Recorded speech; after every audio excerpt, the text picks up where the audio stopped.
Hello friends, एक बार फिर से आप सभी का मल्टीटेक के यूट्यूब चैनल में बहुत बहुत स्वागत है। और जैसा कि आप सभी जानते हैं, मैं Ashutosh Choubey, AC PCB trainer. और आप सभी जानते हैं कि हमारा मल्टीटेक इंस्टीट्यूट एक मल्टी कोर्सेज कराता है।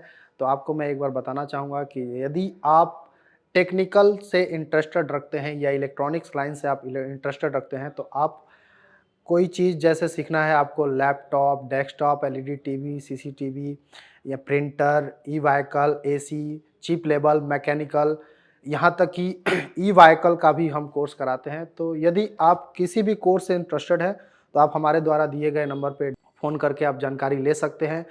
या फिर अगर आपको हमारे इंस्टीट्यूट विजिट करना है, तो Delhi Tilak Nagar metro station gate number 3 के पास हमारा मल्टीटेक इंस्टीट्यूट है, वहाँ पे आकर आप विजिट कर सकते हैं। उसके अलावा अब हम बात करने वाले हैं, जो आपके लिए हम जिस टॉपिक पे आए हैं, जो टॉपिक आपके लिए लेकर आए हैं, उस टॉपिक का नाम है कम्युनिकेशन। जी हाँ, कम्युनिकेशन। क्योंकि जो हमारी एसी पीसीबी होती है, वो हमारा इन्वर्टर पीसीबी होता है, जो आज के डेट में जो अभी ज़्यादा चल रहा है। नॉन इन्वर्टर अब बंद होने वाला है और इन्वर्टर ज़्यादा चल रहा है। तो इन्वर्टर में हमारा एक इंडोर और एक आउटडोर, आप सभी जानते हैं कि इंडोर अलग होता है, आउटडोर अलग होता है। तो इंडोर और आउटडोर को चलाने के लिए, उनको आपस में मिलाने के लिए एक कम्युनिकेशन सर्किट बनाया जाता है। वो कम्युनिकेशन सर्किट हमारा कैसा होता है, कम्युनिकेशन काम कैसे करता है, हम कम्युनिकेशन के बारे में कैसे समझेंगे, या फिर टेस्टिंग की बात करें तो कम्युनिकेशन की कैसे टेस्टिंग करेंगे, इसी के बारे में आज बताने वाला हूँ। सर्किट कैसे बना होता है उसमें। और कम्युनिकेशन देखिए, अगर हम बात करें तो कम्युनिकेशन हमारा सीरियल कम्युनिकेशन होता है, पैरेलल कम्युनिकेशन होता है। ये कई सारी चीज़ों से बना होता है। जैसे अगर ऑप्टो कपलर की बात करें, तो ऑप्टो कपलर से भी कम्युनिकेशन हमारा होता है। उसके अलावा अगर हम बात करें किसी किसी सर्किट में, किसी कंपनी में, तो आईसी के द्वारा भी कम्युनिकेशन कराया जाता है। उसके अलावा कॉइल्स जो ट्रांसफार्मर के जैसा दिखता है, उसके द्वारा भी हमारा कम्युनिकेशन कराया जाता है। किसी किसी सर्किट में आप देखेंगे, जैसे कि सैमसंग कंपनी में आप देखेंगे, तो सैमसंग वगैरह कंपनी में हमारी जो बनाई जाती है, उसमें एक ही ऑप्टो कपलर के द्वारा कम्युनिकेशन कराया जाता है। जिसमें आपको एक ऑप्टो कपलर के द्वारा कम्युनिकेशन मिलेगा, उसमें बस ये मिलेगा कि इंडोर सिर्फ सिग्नल भेज सकता है, आउटडोर सिग्नल्स सेंड नहीं कर सकता। यानी वहाँ पे सिर्फ सेंडर होगा, रिसीवर नहीं होगा। यानी कि जैसे अगर हम बात करेंगे कि आप देख सकते हैं पीछे जो डायग्राम मैंने कम्युनिकेशन का बनाया है, इसमें दो ऑप्टो कपलर मैंने बनाया है। यानी कि इंडोर में आपको दो दिख रहा है, यहाँ पे जो हमने अभी लिखा नहीं है, ये हमारा इंडोर है।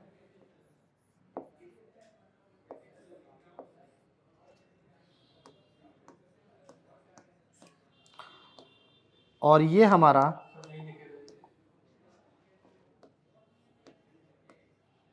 जैसा कि आप सभी देख रहे हैं, ये इंडोर और ये हमारा आउटडोर है। तो ये मैंने इंडोर और आउटडोर अलग अलग बनाया है। आप देखेंगे कि इंडोर में भी मैंने दो ऑप्टो कपलर बनाया है, आउटडोर में भी दो ऑप्टो कपलर बनाया है। और जैसा कि मैंने अभी आपसे बोला कि किसी पीसीबी में आप देखेंगे सिंगल ऑप्टो कपलर। तो यहाँ पे दो का मतलब ये हो गया कि ये अगर सेंडर है, तो ये आपका रिसीवर है। उसी प्रकार ये अगर सेंडर है, तो ये उसका रिसीवर है। यानी कि अगर हम सिंगल ऑप्टो कपलर की बात करें, जहाँ पे चार लगा हुआ है, यानी कि चार में ये एक यहाँ से सेंड करेगा तो उसको ये रिसीव करेगा, और ये सेंड करेगा तो उसको ये रिसीव करेगा। जिस कम्युनिकेशन के सर्किट में आपको दो एक सिंगल ऑप्टो कपलर मिलेगा, उसमें सिर्फ इंडोर सेंड करेगा आउटडोर को, आउटडोर क्या करेगा, उस सेंड किए गए सिग्नल्स पे ही कार्य करना चालू कर देगा, और बदले में वो इंडोर को किसी भी प्रकार का कोई सिग्नल नहीं देगा। उस केस में एक और प्रॉब्लम होती है, जो समस्या होती है कि हम क्या होता है जब पीसीबी रिपेयर करते हैं, तो एरर जो खोजते हैं वो हम इंडोर में भी खोजते हैं कि आउटडोर का एरर हमें इंडोर में देखने को मिल जाए, लेकिन ऐसा नहीं होता है। आपको अगर आउटडोर का एरर इंडोर में देखना है, इंडोर का एरर, तो ये सब केस में कब होता है, ये जहां पे दो ऑप्टो कपलर लगे होते हैं। यानी कि इसका सेंडर इसका रिसीवर, और इसका रिसीवर इसका सेंडर इसका रिसीवर, दोनों जगह हो, मतलब दोनों एक दूसरे से आपस में बातचीत जब कर रहे हैं, लेन देन कर रहे हैं, वहां पे आउटडोर का एरर कोड आपको इंडोर में देखने को मिल सकता है। लेकिन अगर सिंगल अगर दिया है तो वहां पे देखने को नहीं मिलेगा। अब बात करते हैं कि कम्युनिकेशन का मतलब क्या होता है, यानी वार्तालाप। हम तो तब से इसी बारे में बात ही कर रहे हैं, तो आपको समझ में आ ही गया होगा। यानी कम्युनिकेशन का मतलब है आउटडोर और इंडोर के बीच में बातचीत। अब बातचीत अगर हम बात करें तो हम आपस में कैसे बातचीत करते हैं, पीसीबी कैसे बातचीत करता है, दोनों में फर्क है। यानी कि पीसीबी की अगर हम बात करें तो जैसे एमसीयू है, अब एमसीयू है तो एमसीयू जो भी होता है हमारा माइक्रो कंट्रोलर या जो भी हमारी आईसी होती है, ये लॉजिक गेट्स के आधार पे जो बनती है, सिग्नल्स बिल्स के आधार पे कार्य करती है। यानी ये हमेशा पीडब्ल्यूएम के रूप में बात करती है, यानी सिग्नल्स का लेना देना लेना देना, यानी कि ये कितने का सिग्नल दे रहा है, वो कितने का सिग्नल दे रहा है, वो उसके अनुसार बात करती है। लेकिन ये सिग्नल भी कितने वोल्टेज के रूप में होता है, ये भी बहुत बड़ी बात है। जैसे मान लीजिए कि एमसीयू की बात करें, ये इंडोर की, तो इंडोर में जो हमारा चलता है ये लगभग 5 वोल्ट से हमारा इंडोर चलता है। क्योंकि एमसीयू को जो हम वीसीसी सप्लाई देते हैं, देखिए वीसीसी की सप्लाई के अनुसार ही हमारा सिग्नल लेना देना होता है। अगर यहाँ पे इस आउटडोर की एमसीयू की बात करें तो आउटडोर में हमारा 3.3 वोल्ट अथवा 5 वोल्ट दोनों मिलता है आपको। तो जब भी एमसीयू जब बात करेगा, सिग्नल्स लेना देना करेगा, तो हमेशा 3.3 वोल्ट के ऊपर नीचे नीचे ही करेगा, ऊपर नहीं करेगा। यानी कि जितने वोल्टेज से आपका एमसीयू चलेगा, उतने ही वोल्टेज के अराउंड ही ये सिग्नल्स का लेना देना करेगा। अब बात करते हैं कि हमने जो अभी बनाया है डबल ऑप्टो कपलर का, इसमें समझते हैं कि इसमें किस प्रकार का कम्युनिकेशन कैसे बना होता है, सर्किट डिजाइन कैसे किया जाता है पीसीबी में, तो वो समझते हैं। देखिए, सबसे पहले हम इस इंडोर में सेंडर ऑप्टो कपलर की बात करें तो यहाँ पे आप देखेंगे कि ये हमारा 1 नंबर पिन है, ये 2 नंबर पिन है, ये 3 और ये 4। ठीक उसी प्रकार मैं सब में लिख दे रहा हूँ। यहाँ पे आप देखेंगे ये 1 2 3 और ये 4 3 4। ठीक उसी प्रकार इस ऑप्टो कपलर में भी। तो आपको मैं बताना चाहूंगा, देखिए अब एक और कंडीशन है, हर एक पीसीबी में सर्किट आपको अलग अलग मिलेगा। जरूरी नहीं है, जैसा कि अगर मैं बताऊं यहाँ पे 1 नंबर पिन पे आपको एक रजिस्टर लगा करके हम 5 वोल्ट देते हैं। अब 2 नंबर पिन को हमें क्या करना है, स्विचिंग कराना है। क्योंकि देखिए जब तक स्विचिंग कराएंगे नहीं तब तक यहाँ से उधर सेंड होगा नहीं, पहली बात तो ये। लेकिन मान लीजिए कि हमने इसको स्विचिंग करा दिया स्विचिंग कराने के बाद जो ही हमारा ऑप्टो कपलर लगा हुआ है, देखेंगे आउटडोर में जो हमारा रिसीवर है, अब यहाँ पे रिसीव कैसे करेगा, क्योंकि बीच में हमने किसी भी प्रकार का कोई वायर नहीं जोड़ा है।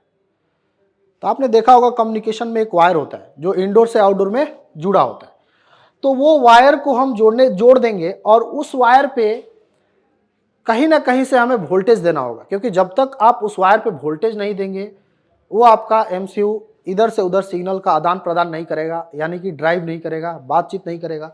तो वो वोल्टेज आता कहाँ से, यानी वो वोल्टेज हमारा इंडोर से भी आ सकता है और वो वोल्टेज हमारा आउटडोर से भी आ सकता है। फिलहाल हम वो वोल्टेज यहाँ पे आउटडोर से बनाने वाले हैं। तो यहाँ पे आप देखेंगे लाइन और ये न्यूट्रल। यहाँ से लाइन और न्यूट्रल से क्या किया जाता है, हाई वैल्यू का रजिस्टर लगाया जाता है।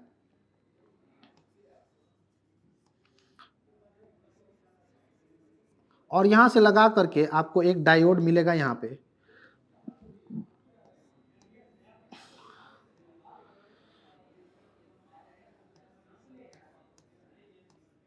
इसके अलावा आपको यहाँ पे एक पोलराइज्ड कैपेसिटर मिलेगा और इसके अलावा यहाँ पे आपको जीना डायोड सीरीज में लगा मिलेगा। देखेंगे आप कि आपको जीना डायोड 1 भी मिल सकते हैं, 2 भी मिल सकते हैं, और ये दोनों तीनों जीना डायोड हमारा न्यूट्रल से जुड़ा होगा। यदि या तो हम यहाँ पे न्यूट्रल लिख दें या फिर इसी न्यूट्रल के साथ में हम इसको अटैच कर दें। ये आप देखेंगे ये हमने आउटडोर से लिया है। ये लेने का पर्पज क्या है, क्योंकि हम यहाँ पे मैंने आपसे बोला कि जब तक इंडोर से आउटडोर के बीच में हम जो वायर जोड़ेंगे नहीं तब तक ये ड्राइव करेगा नहीं। तो यहाँ से हमने जो बना दिया, यहाँ से ये ऐसे ये सर्किट आपकी आउटडोर में बनी रहेगी। यहाँ से ये सप्लाई कुछ हमारी इस तरीके से आएगी और यहाँ पे एक लगा होगा जीना डायोड। यहाँ पे आप देखेंगे कि ये जीना डायोड लग करके यहाँ पे चली जाएगी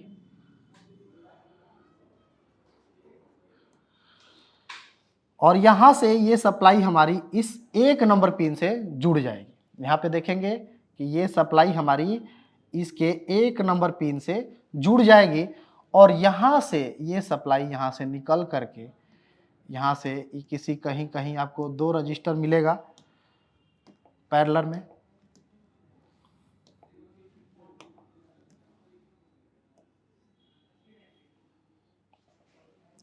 तो यहाँ पे आप देखेंगे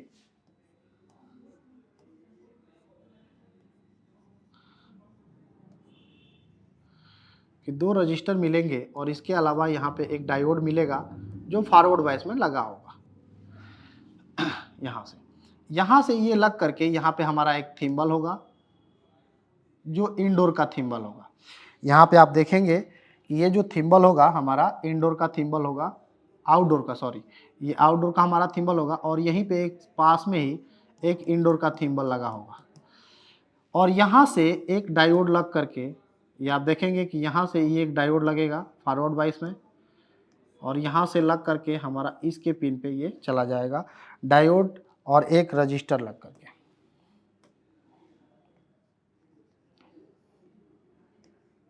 इस पिन पे अब देखेंगे कि इसके बीच का जो मैंने बना दिया ये चीज,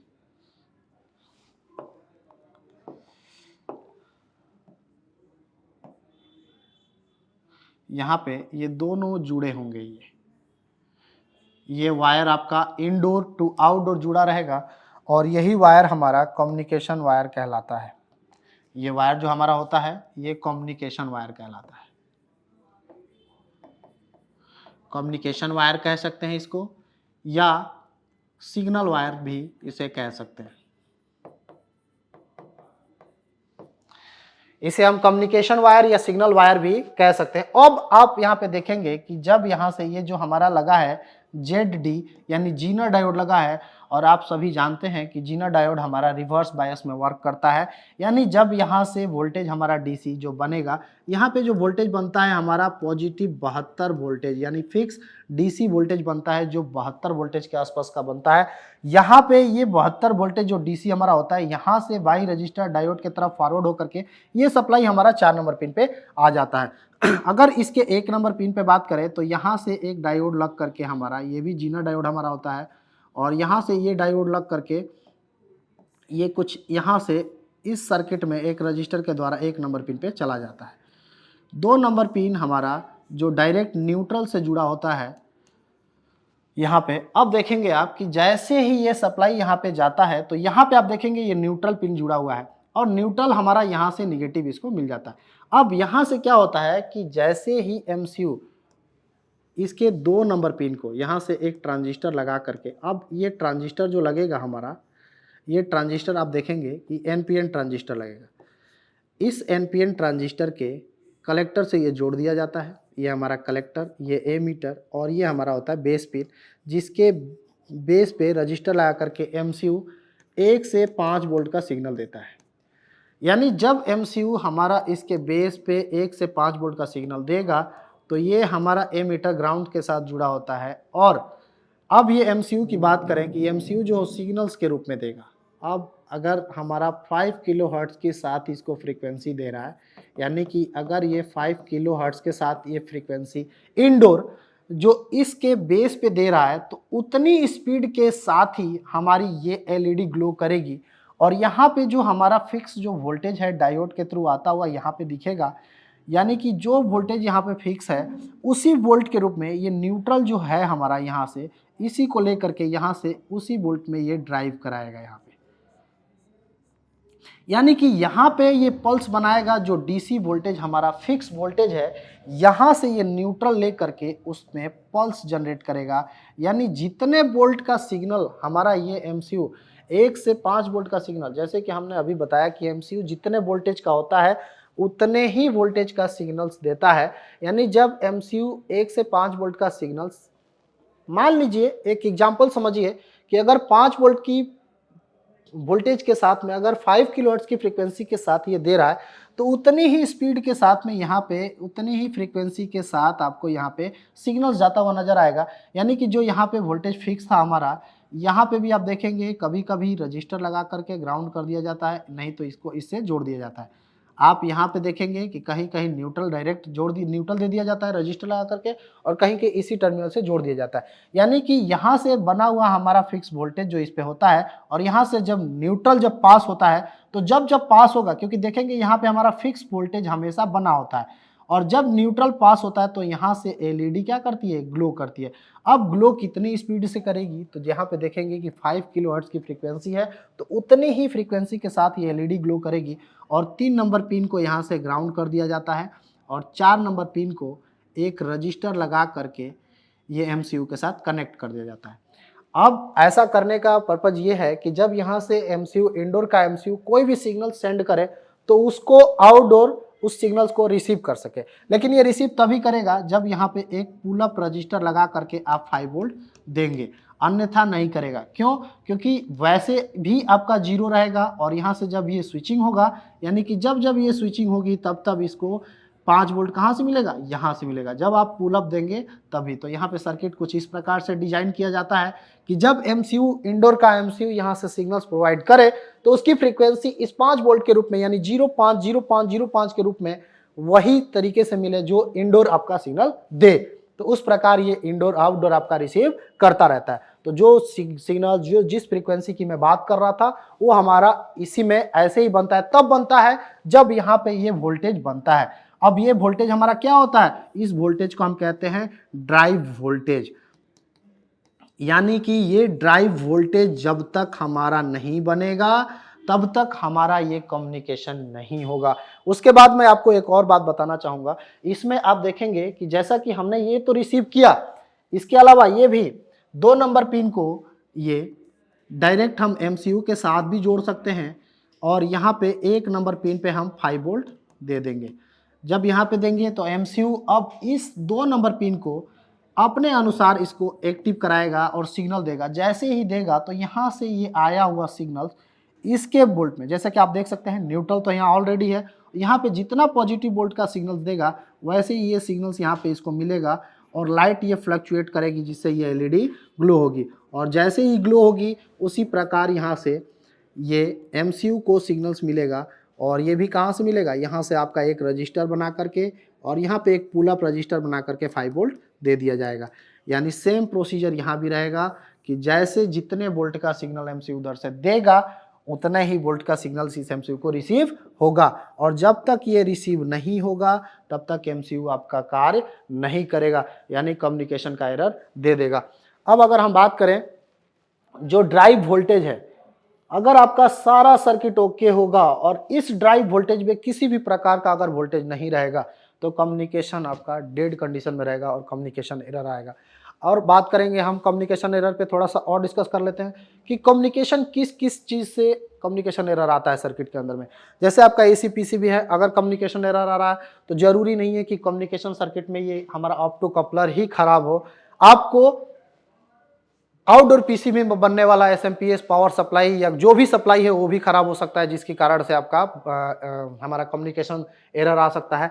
उसके अलावा कम्युनिकेशन का वायर नहीं लगाएंगे तभी कम्युनिकेशन एरर आएगा। उसके अलावा अगर हमारा कम्युनिकेशन का वायर लूज होगा तभी कम्युनिकेशन का एरर आएगा। उसके अलावा अगर हम बात करें 4 ऑप्टो कपलर के अंदर एक भी ऑप्टो कपलर अगर आपका खराब हो गया या फिर एक भी ऑप्टो कपलर अगर आपका काम नहीं करेगा तो भी कम्युनिकेशन एरर ही आएगा और कम्युनिकेशन ही फॉल्ट होगा। तो ये कम्युनिकेशन का टॉपिक जो मैंने आपको समझाया यह हमारा थ्योरिकल टॉपिक था। इसका मैं प्रैक्टिकल वीडियो भी लेकर आऊँगा और आपको बताऊँगा कि इसमें ऑन बोर्ड टेस्टिंग कैसे करते हैं, कहाँ पे कितने बोर्ड बनते हैं और सिग्नल जो फ्रीक्वेंसी जो कम्युनिकेशन का चलता है इसको हम पूरा डीएसओ के द्वारा भी चेक कर बताएंगे। और फिलहाल ये कम्युनिकेशन और इस टॉपिक के बस इतना ही। और इस ये वीडियो जो है आपको कैसा लगा प्लीज़ लाइक और कमेंट करके ज़रूर बताएं। मिलते हैं नेक्स्ट वीडियो में, तब तक के लिए धन्यवाद।